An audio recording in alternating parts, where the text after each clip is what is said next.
With more than 36 years of law practice, John Barnes is a trusted Fort Worth attorney focused on estate planning, probate, and small business organization and consulting. Known for his hands-on, client-centered approach, John helps individuals and families navigate important legal decisions with clarity and confidence. Outside the office, John enjoys fly fishing, traveling, cooking, and spending quality time with his dog, Opie the Hobo. Great name, John.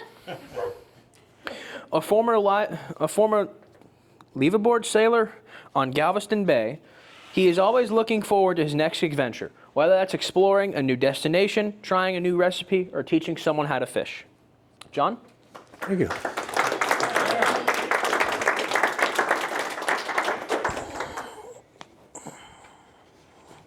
If you've never lived aboard a sailboat, I encourage you to try it. It's fabulous.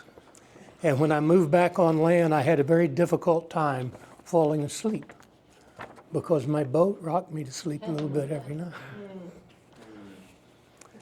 I've been reading about the law for a very long time. Years before law school, it just fascinated me. And I keep reading about it just for pleasure, and that probably tells you something about how dull my life is if I read about the law for pleasure. But came across something really interesting just doing undirected casual reading, and it kind of blew me away. So let me see a show of hands. Who in here was taught that the American colonies revolted against a tyrannical British king? Who was taught that the U.S. Revolution led many other nations to revolt against their tyrannical leaders? Who was taught the American Revolution was to continue slavery in the American colonies? More than I expected. I knew that. Yeah. Well, let's look at three aspects of that. First, what was the financial state of affairs in the colonies? And when I'm talking about the colonies, I mean the 13 specific colonies of the 26 the British had over in this part of the world. There were 13 who revolted. Quebec was asked to join us, and they said, no thanks. There were two Floridas, East and West Florida, as colonies, and they said, no thanks. So there were the 13.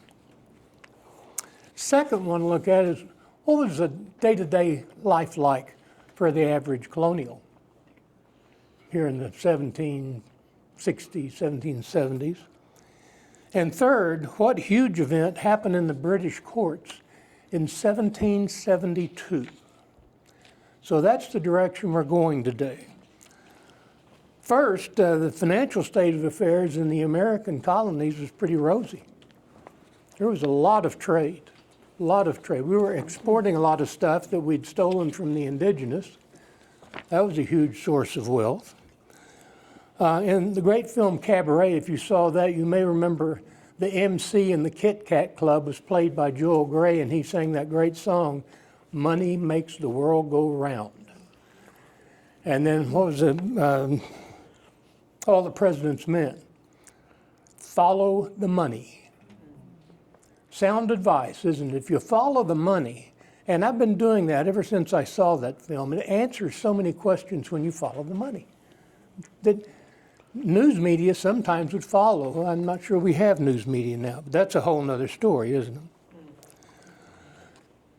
But when you think about Washington crossing the Delaware, standing in the bow of that boat, the question that should be asked, and never is, who paid for that boat?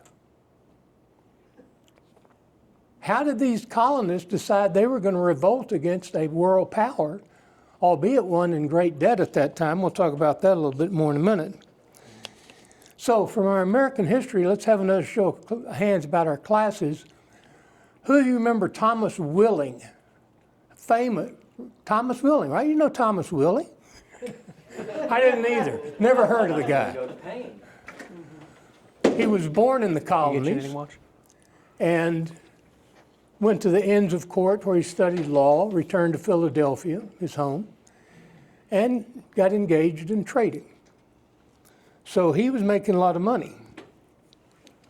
He had a very keen mind, but he had a very pleasant personality. So he was at home in business, he was at home in politics, highly regarded in his community.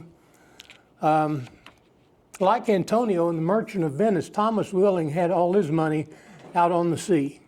He was a trader. D-E-R, not T-O-R, trader.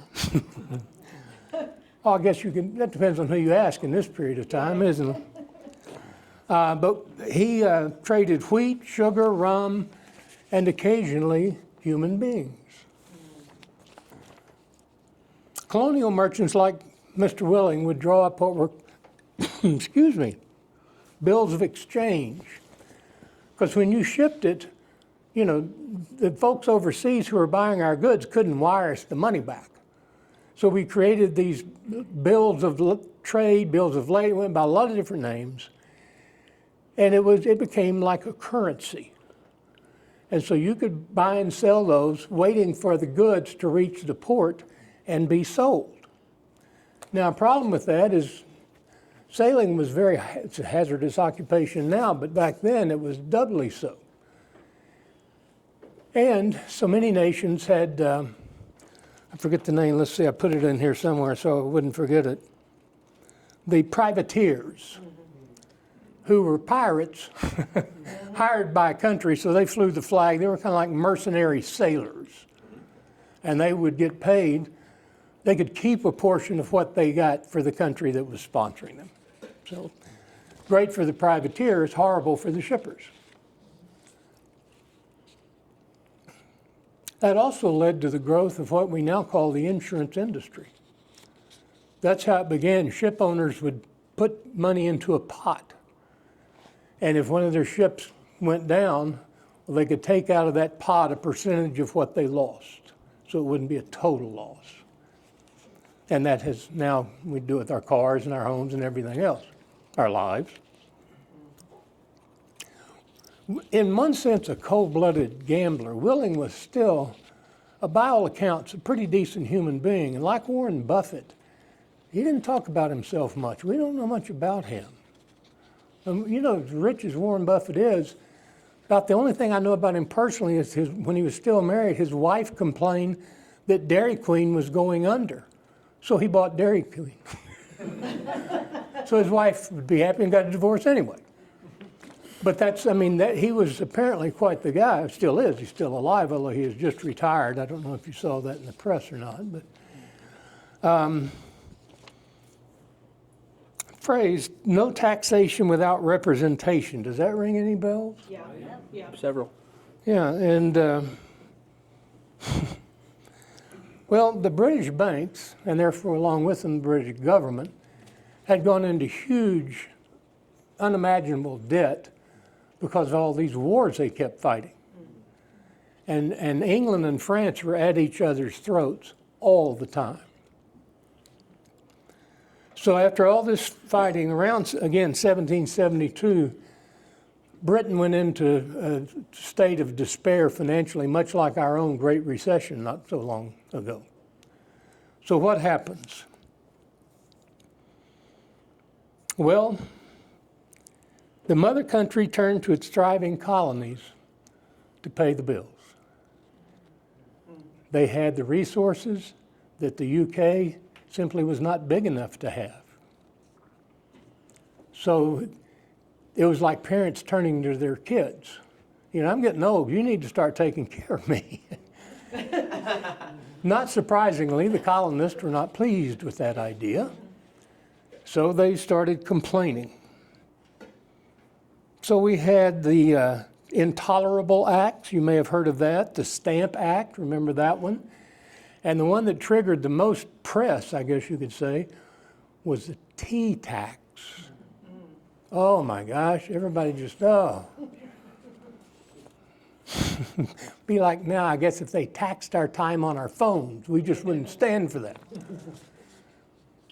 But they didn't stand, well, some didn't stand for it. So, by 1770, 71, pre-war, the agrarian colonials were ready to break away. They were just fed up with the British government. They weren't real happy with the governments in their colonies either, because they were of course attacking the indigenous, and the colonies at that time didn't have the military support to protect the colonists. So why are we paying these people all these taxes and we can't get any benefits? Now that the revolution appears imminent, where is our conservative merchant Thomas Willing? Well, he's acquired a young man named Robert Morris to help in the trading firm. And the real political question now is whether maritime merchants like Willing, who was outraged by the British bullying, but not ready to go to war over it, well, we cut into his profit margin. As I said, he was a very wise man. So would he ultimately throw in his lot with the radicals who were trying to break away from the crown?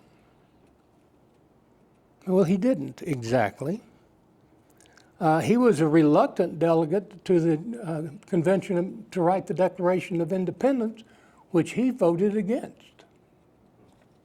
Why? We don't know. I said, very silent man. Didn't give much reason for anything he did. Which, being a businessman in his situation, mum's the word is probably a good idea. So, anyway, he voted, and once he voted against it, he returned to private life, to his trade, his firm in Philadelphia. When the British invaded Philadelphia, most of the revolutionaries took to the hills. Thomas Willing stayed and even negotiated with the British, trying to work things out so there wouldn't be any more violence in the streets of Philadelphia. Over the next several years, he and his firm continued to play, though, a key role in financing the rebels.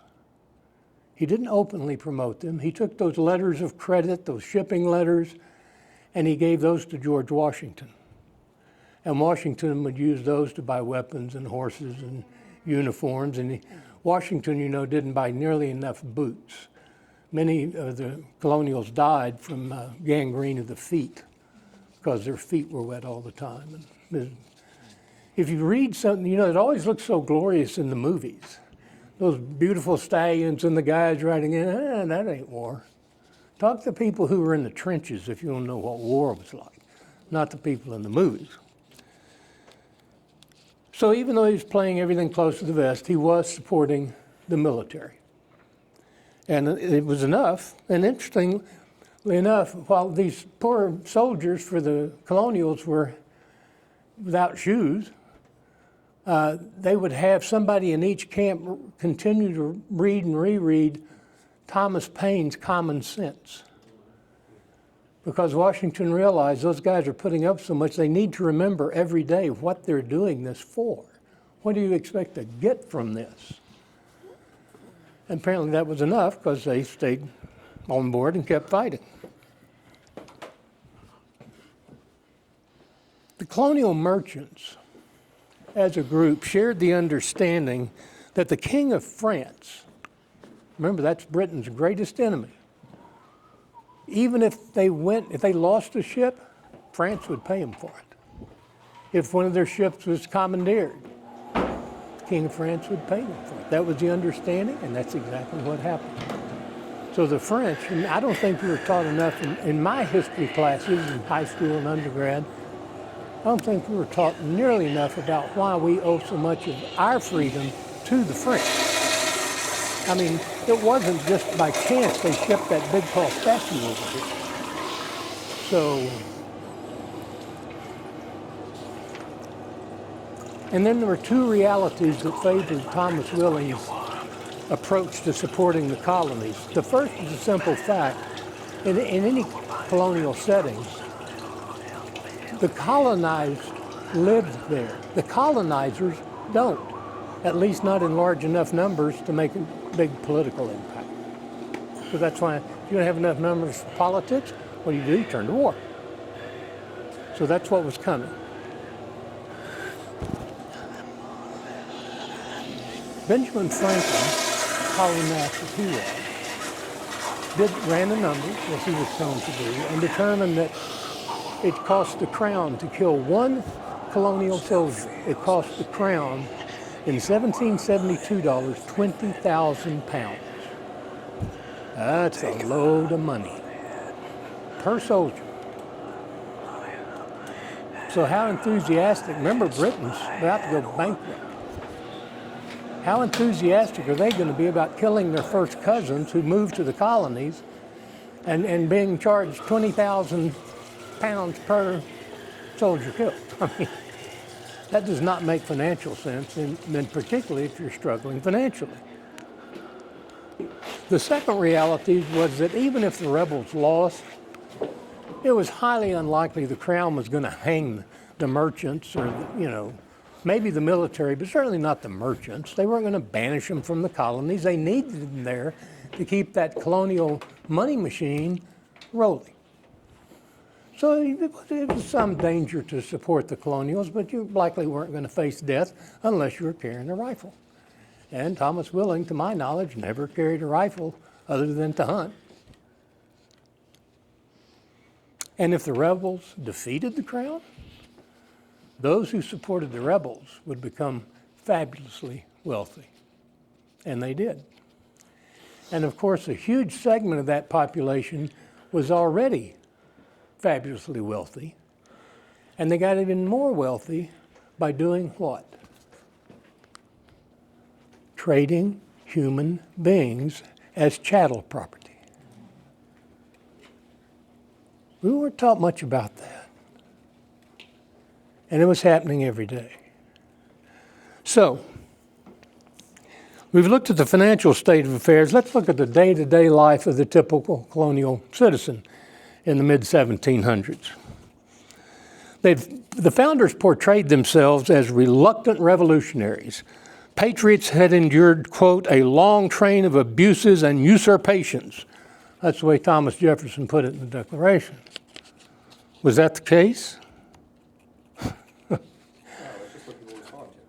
Yeah, the colonies had the lowest tax, our 13 colonies had the lowest tax rate of any colony in the British Empire. Again, these were first cousins separated by the pond. They were not mortal enemies, as we see now. So, the colonists were well fed too. At this time in Europe, there were everywhere, Asia, there was a famine in India that took at least 1 million lives right about this time. There was a famine in Ireland. Russia had a famine. So that's the background against which this is playing. Yeah, there might be some unhappiness in the 13 colonies, but it was sure better than being in India during the famine. So how oppressed were these folks really? Or were they simply saying, we're so oppressed, we have to defeat the crown? Why did they feel that way? Well, we'll look at that in just a minute. By the way, the American colonists typically earned more than anybody else in the empire, in the working class. And being in America, the cost of living was considerably lower than it was in the UK. So the colonials were earning more money and getting more for the money they earned. Is that a good reason to revolt? And we weren't taught that the colonies were also being protected by the British Army and Navy throughout this whole period. Things weren't that hard, it seems. I mean, I didn't live then, not quite. And we talked about 13 colonies. I never heard until I stumbled into this research. In 1745, there were a group of Highland Scots who invaded England. Jacobites, right? So, and then we had the Irish, what were they called? White boys, the Irish white boys. Well, I don't think that had anything to do with what it would have to do with today, when they were called the white boys. But they terrorized landlords and tax collectors. In the 1760s, there was an empire-wide defiance to the crown. And that's when Jamaica revolted, the first slave revolt. And to this day, the current leader of Jamaica is King George III. Or what's his name? The new guy. King Charles. Charles, thank you. King Charles III. Hard to keep those guys apart. So, this is an interesting quote from Ben Franklin in 1768. There is not a single native of our country who is not firmly attached to his king by principle and by affection. And 8 years later, we're doing what? We're attacking that beloved king. How many of you learned that George was crazy as a bedbug, George III? I didn't learn that until I got into some advanced college history classes, certainly not in high school. I often wonder what I did learn in high school, but that's a whole other story, isn't it? And compare the 13 colonies to those in the Caribbean, where they were running huge sugar plantations, manned by what? Slaves. And those colonials wanted the crown there because those whites lived in abject fear every day there would be a revolt and their heads would be removed forcibly. So there are parts of the empire who want the crown there in huge numbers. And why again are the 13 colonies worried when they're good income, good buying power, they're fairly safe for the world at this time?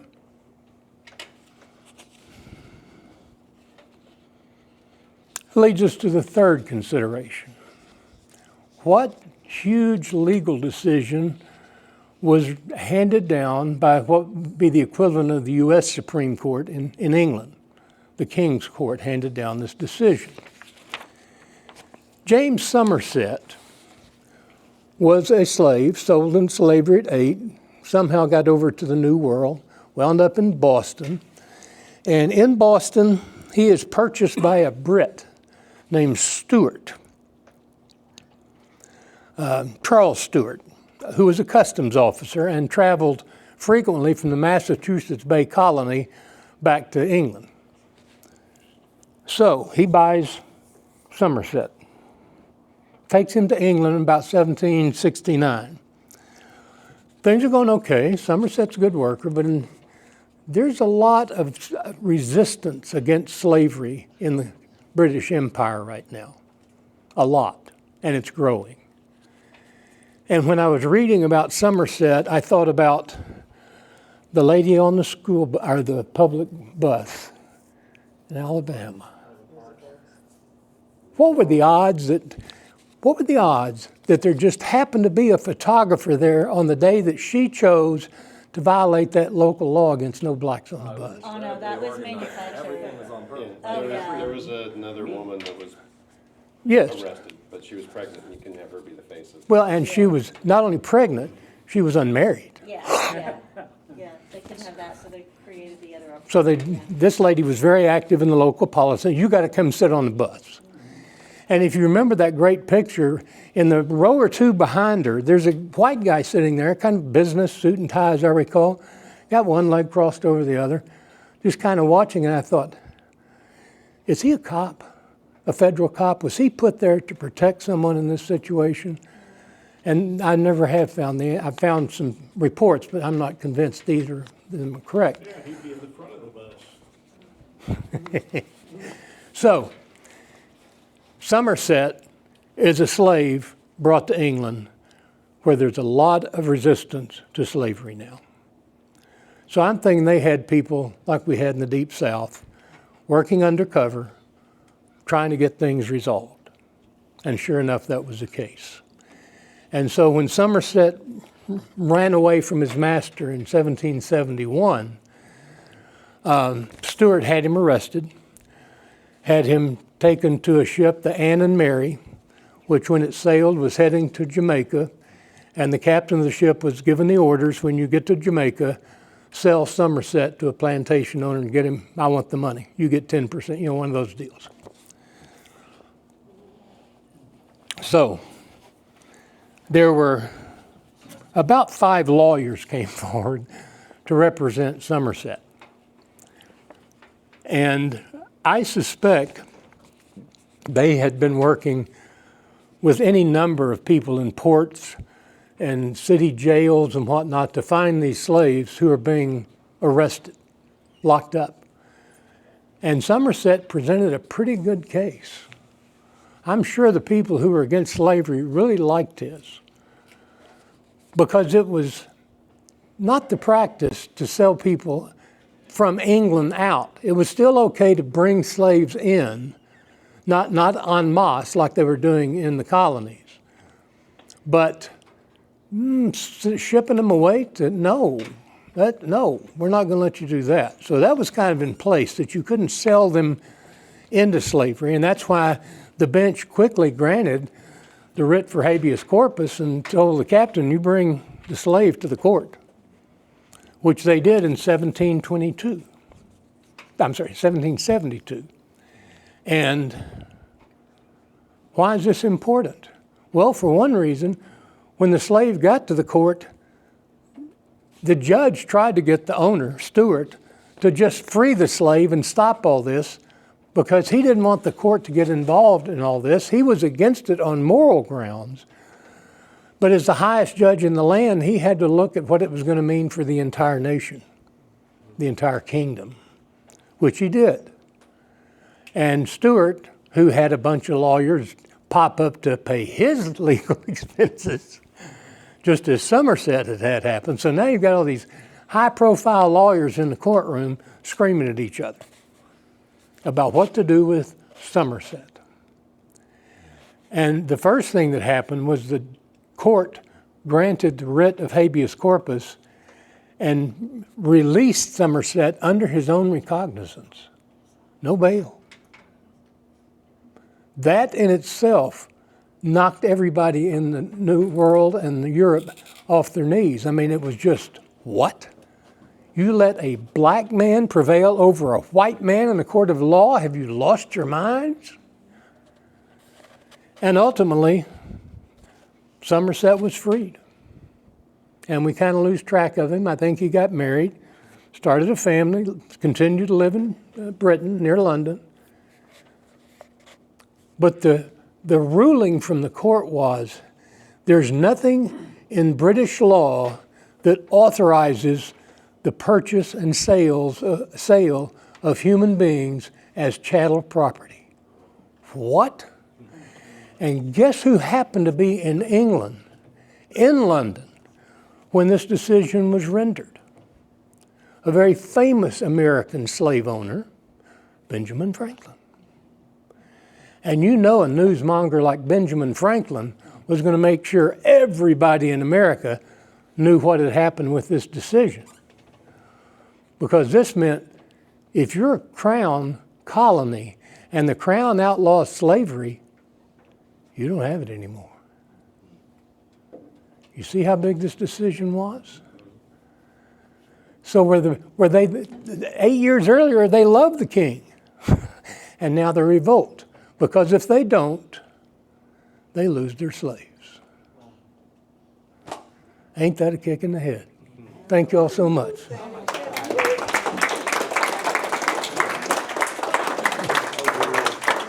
Thank you. Very Paul Harvey, rest of the story dismounted.